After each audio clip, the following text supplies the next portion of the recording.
Well, let's get to the shocking news out of Washington, D.C., where Wednesday night, two young staff members of the Israeli embassy were shot and killed while leaving an event at a Jewish museum. According to police, the suspect yelled, "Free Palestine," after he was arrested.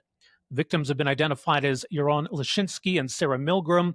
The two were a couple apparently about to be engaged to be married. Now, the prime minister posted this statement to social media Thursday morning. Quote, "I am devastated and appalled by the murder of two young Israeli embassy staff in Washington, D.C. This was a targeted attack against the Jewish community, a violent act of anti-Semitism. The hate is intolerable, and I condemn it in the strongest terms.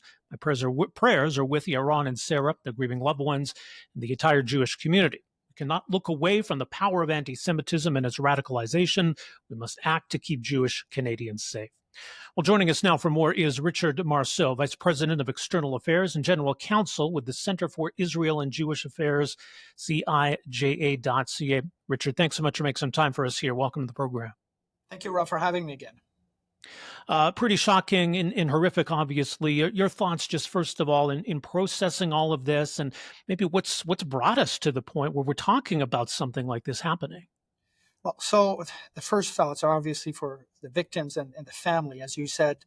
And if you've seen the pictures, beautiful young couple. The man Yaron had just bought a ring to propose to Sarah. They were about to get engaged next week. So beautiful love story. He Christian Israeli, she Jewish American.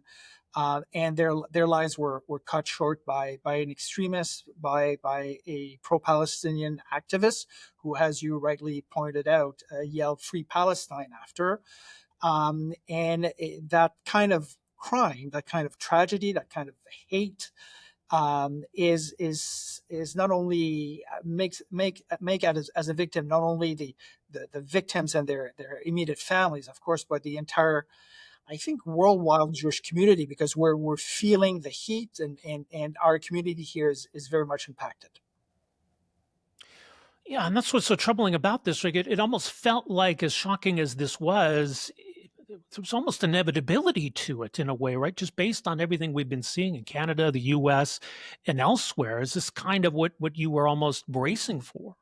Right. So we've been, for years now, the Jewish community has been the most targeted community in terms of hate crimes in Canada, and it has spiked following the October 7th heinous attack on Israel that left 1,200 victims, hundreds of people kidnapped, and women violated and raped, and kids killed, and all of that.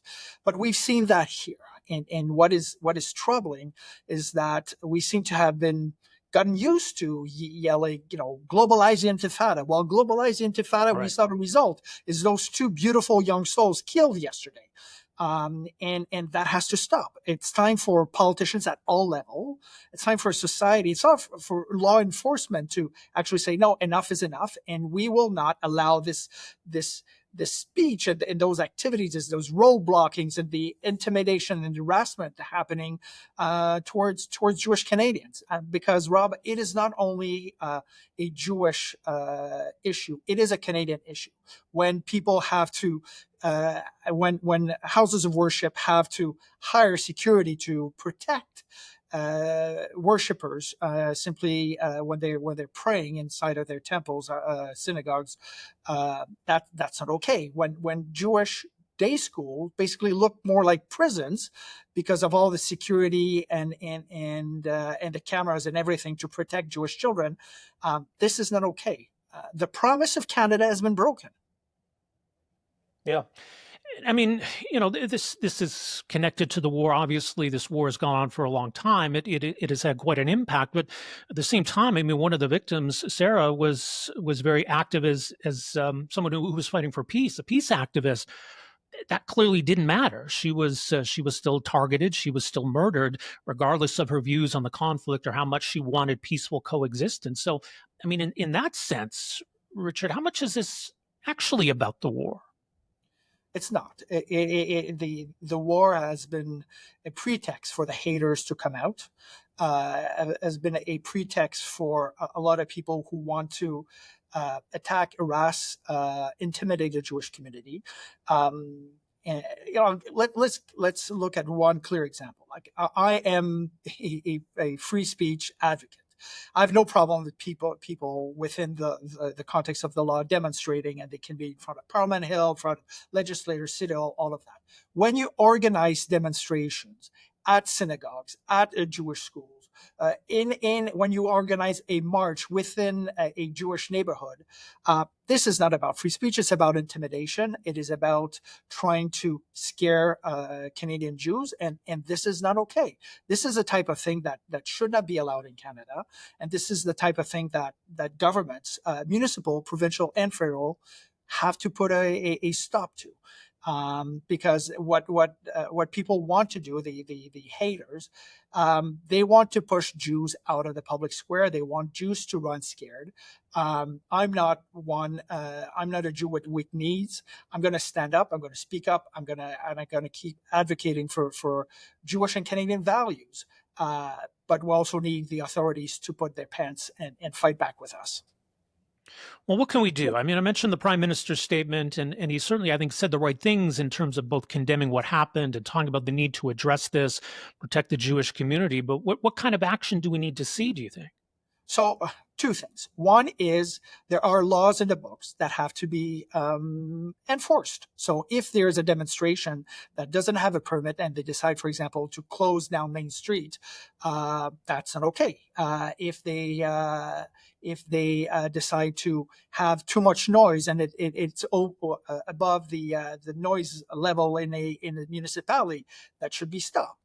So there are things in the book that should be applied and that would put a stop to a fair bit of this. Two, where there are gaps, they need to be filled. I'll give you two examples. One is a glorification of terrorism. Canada has a list of terror entities that are recognized by the federal government. So if you're promoting those groups, if you're flying their flags, that should be illegal, because what's the point of having banning terrorist organizations if they can be celebrated and supported openly in our streets? So that is one example. The second example is that without, again, trampling on charter rights, which again are very important, there should be a kind of a bubble zone around houses of worship, around community center and schools of any identifiable group, so that those people are not scared to send their kids to school, are not scared to go pray, are not scared to go play a game of bridge with their friends at a community center, because we don't see a Russian restaurant being picketed because of what Russia is doing, or Chinese restaurant for that matter, for what China does to the Uyghurs.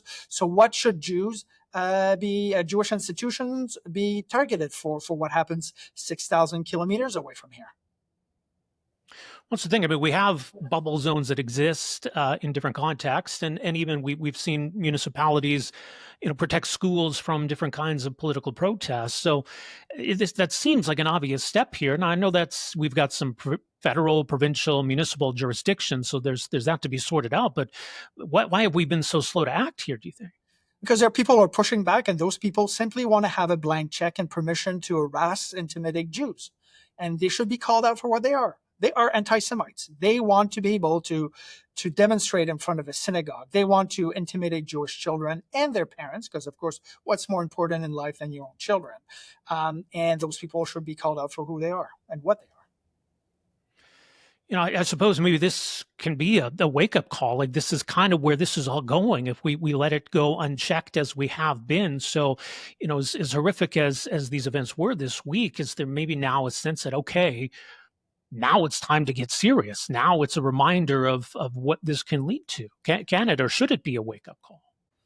Well, the wake-up call should have woken us up a long time ago. We've seen terrorist attempts that were thankfully stopped by law enforcement. There was one in Ottawa. There was one in Richmond Hill, north of Toronto, where father and son duo wanted to carry terrorist attacks. There was this guy that drove from Toronto to a small town in Quebec, trying to get into the U.S. to carry on an attack on the New York Jewish community. So the extremists are here. People who want to carry acts of violence are here in Canada. and it might be unfortunately a question of time before something like this happens. I certainly hope to God that it's not the case, but we have to take the threats very seriously.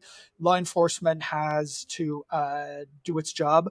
Authorities have to send clear messages, and where the laws need to be strengthened, they should be. Well, something we need to take seriously indeed. We'll see what more we learn in the coming days here. Much more, CIJA.ca. Richard, thanks again for making some time for us here today. Appreciate this. Thank you, Rob.